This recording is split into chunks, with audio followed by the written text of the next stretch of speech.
What are trusts for expats? Who should consider them? What are the positives and the negatives? Those are all things we're going to talk about on this video. And before doing that, go over to infuriated.com, especially if you're an expat or a high net worth individual, and see how I can help you. Now in this video, as mentioned, we're going to talk about trusts, primarily for expats and high net worth individuals, but some of the things I'm going to say here are going to be relevant to other people as well. So what are trusts? In the simplest form, a trust is a way of separating yourself from the asset, because often with many trusts, the trustee then technically owns the asset. Now, there are different kinds of trusts in different kinds of jurisdictions. There are bare trusts, for example, and other kinds of trusts. We're not going to go over that on today's video because you can look at that yourself online, and we've done articles ourselves on the different types of trusts available. But the first thing I'm going to talk about is why would you want to have a trust? Now, the first thing I would say is passing down the assets without needing to go through probate.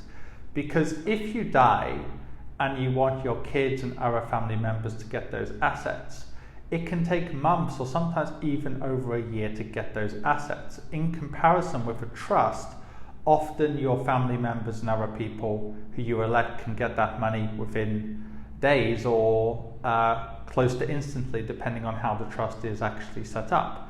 That's the first thing. Secondly, if something happens like you're disabled or something like that, again, you can have rules in the trust about succession and so on and so forth. You've also got privacy is a big thing in many cases.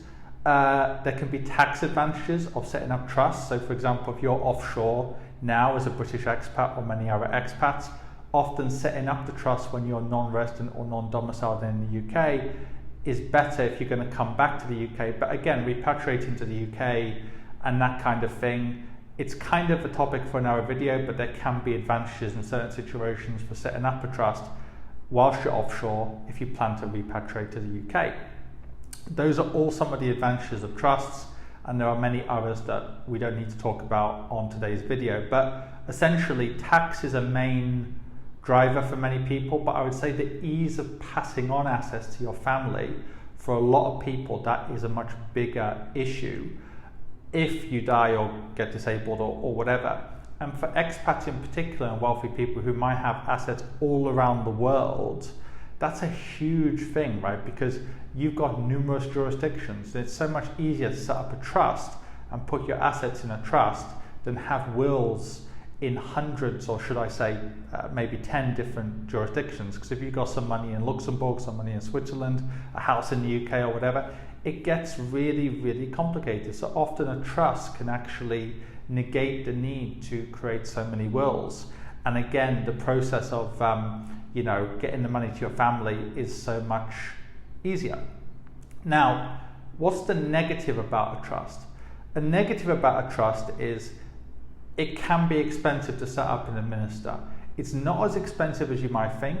It's a myth to suggest you have to be very wealthy to set up a trust. There are cheaper ways to set up a trust than some people maybe realize, but it is true that some trusts can cost money on a yearly basis, obviously, and also the setup costs. Now, I'm going to speak on this video about two different ways you can set up a trust as an expat or a high net worth individual living overseas, and some basics about the positives and negatives of both approaches. Obviously, it depends on your own individual situation in terms of what's best in your particular situation. So one option is there are certain investment companies and life assurance companies and offshore bond companies that will set up a trust in conjunction with setting up the actual investment itself. In other words, it's a ready-made solution. The advantages of that is usually there are not any kind of big costs associated with setting up the trust. It just comes as part of the package.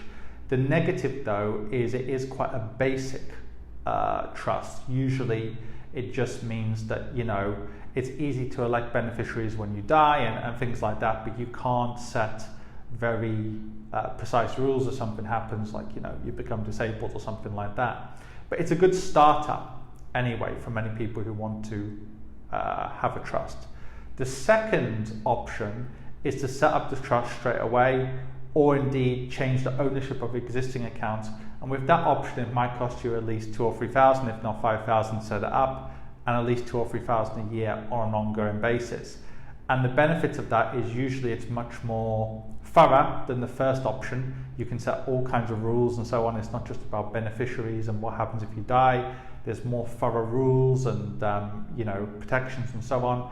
But it does take longer, it does cost more, and so on and so forth. So obviously this video is just an introduction to trust as an expat or a high net worth individual, but in general for my clients, we have done both of those options and help people with both of those options. A few other things to mention is, in general, I wouldn't care too much about the jurisdiction of the trust, provided the trust is in a decent offshore jurisdiction. In addition to that, remember, if you're buying, or should I say, even trading US securities, that could be another reason to set up a trust, because, and again, this isn't formal tax advice, but if you're, for example, a tech worker, even if you're not an expat and you're getting tech stocks, let's say you work for one of the big tech firms and you're a remote worker and you're getting paid tech stocks, if you've got significant amounts of tech stocks in the US, again, the US, as per my last video on this issue of US estate taxes, the US has all kinds of issues when it comes to the risk of estate taxes. Even if you've never set foot in the US, even if you've never been a US citizen or a US taxpayer, if you're owning US assets like US individual stocks and you, God forbid, were to die, your children or grandchildren could end up paying a huge amount of US estate taxes. It is a risk. And likewise, as I mentioned on my video a few weeks ago, when it comes to the non-domiciled rules in the UK, they're probably going to change, and that will also affect UK expats living overseas. So basically, you don't have to be rich to set up a trust. You just have to be somebody who wants to set up something which is going to make it easy for your children or other people to get access to those assets. And once you've actually set it up, it can often simplify the whole process of running your financial life, as opposed to having loads of different accounts in loads of different places, loads of different wills, and so on and so forth.